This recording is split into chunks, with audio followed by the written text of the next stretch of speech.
Hey guys, what's going on? I am Jen Rosenbaum and I am a breast cancer survivor.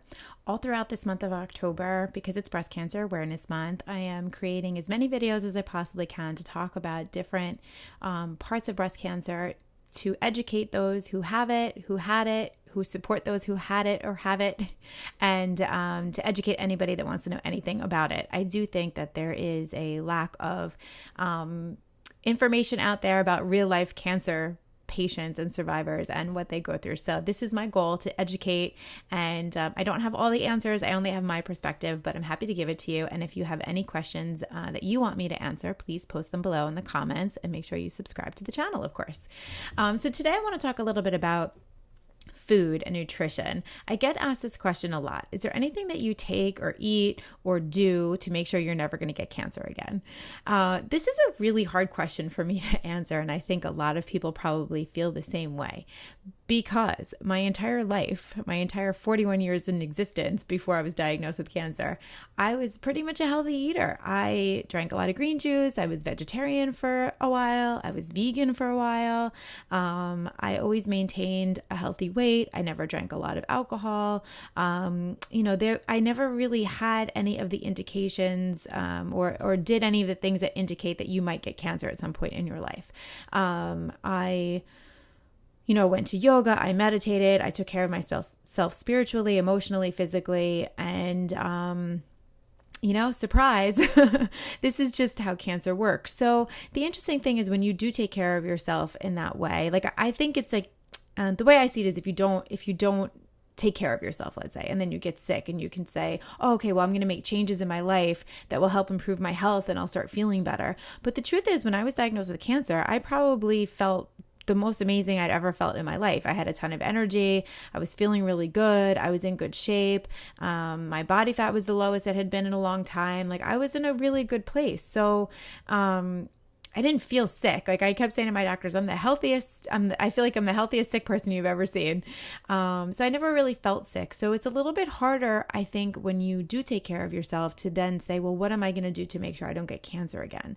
The other part of it is that, and by the way, I always thought, like, oh, if I ever got cancer, I would just go vegan, whatever.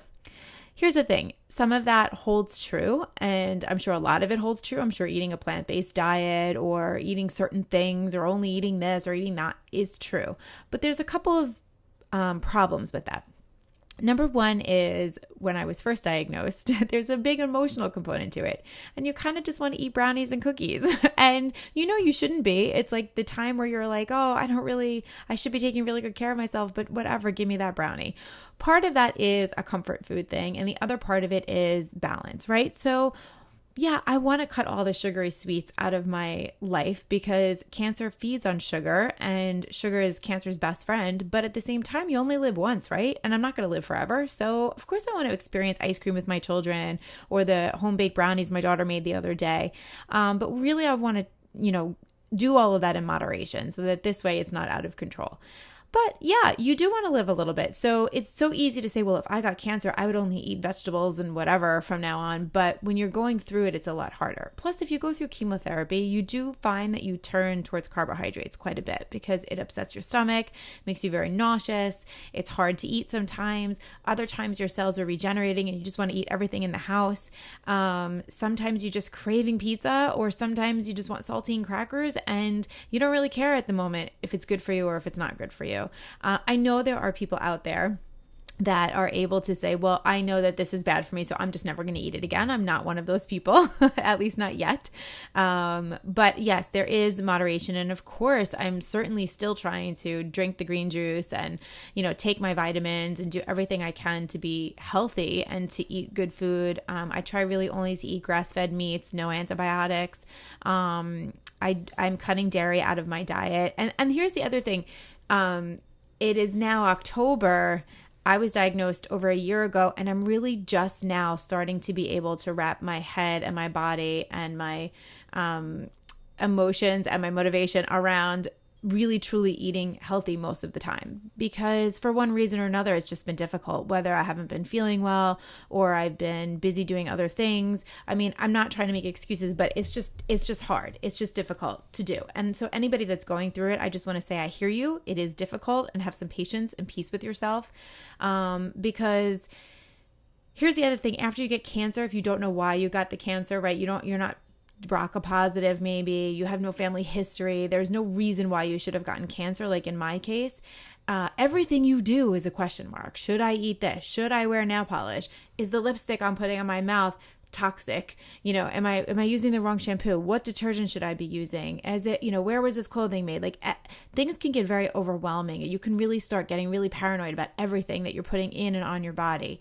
I don't think that that's really a way to live either. So there's that. There's also a difficulty in really researching. So there's all sorts of things out there, right? People say smoking marijuana helps prevent getting cancer. Taking CBD oil helps prevent cancer. Turmeric helps prevent cancer. Mushrooms help prevent cancer. On and on. The list goes on and on. But we don't really know. And that's the thing. You don't really know until you know, right? So, yes, I take certain vitamins, and yes, I take certain supplements, and I eat certain things in hopes that it will help detoxify my body and, make my body a place that cancer does not want to grow. But I will never really know if it works until I know. And, even when I had cancer, I was on a ketogenic diet, which they say helps with cancer. And I was very angry at first, like, well, wait a minute, it's supposed to help with cancer and I got cancer? I don't understand.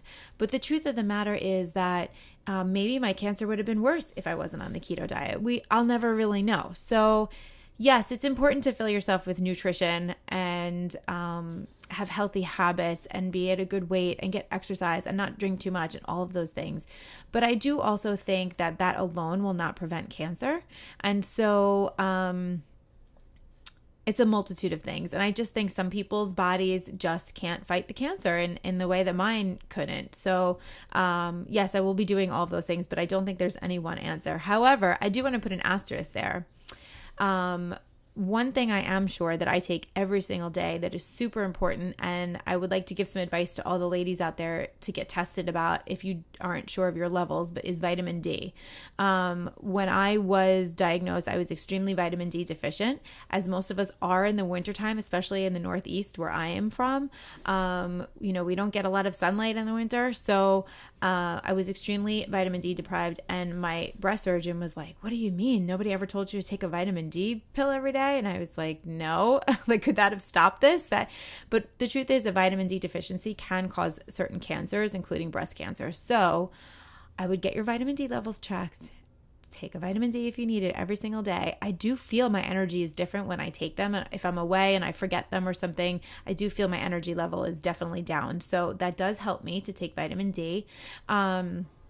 And you don't want to be vitamin D deficient. So that's the one thing I will say to you. I don't want to list out all the other supplements I take because I'm not a doctor and I don't want to give people advice on what to take. But vitamin D is just a blood test. You can just get a blood test and find out where you're at. And, doing the research. And the research is difficult because there's so much information on the internet and so much conflicting information.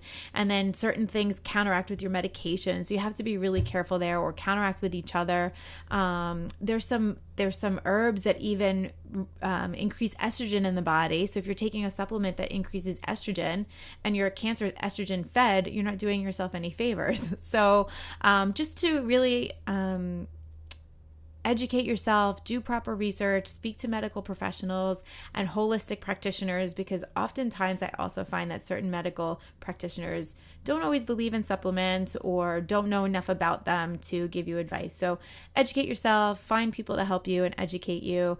And I'm still working on all the things I can do to get rid of estrogen and to keep my body clean, including things like not eating out of plastics and only glass. And again, sort of maintaining a balance so I don't drive myself crazy, because it's easy to do that.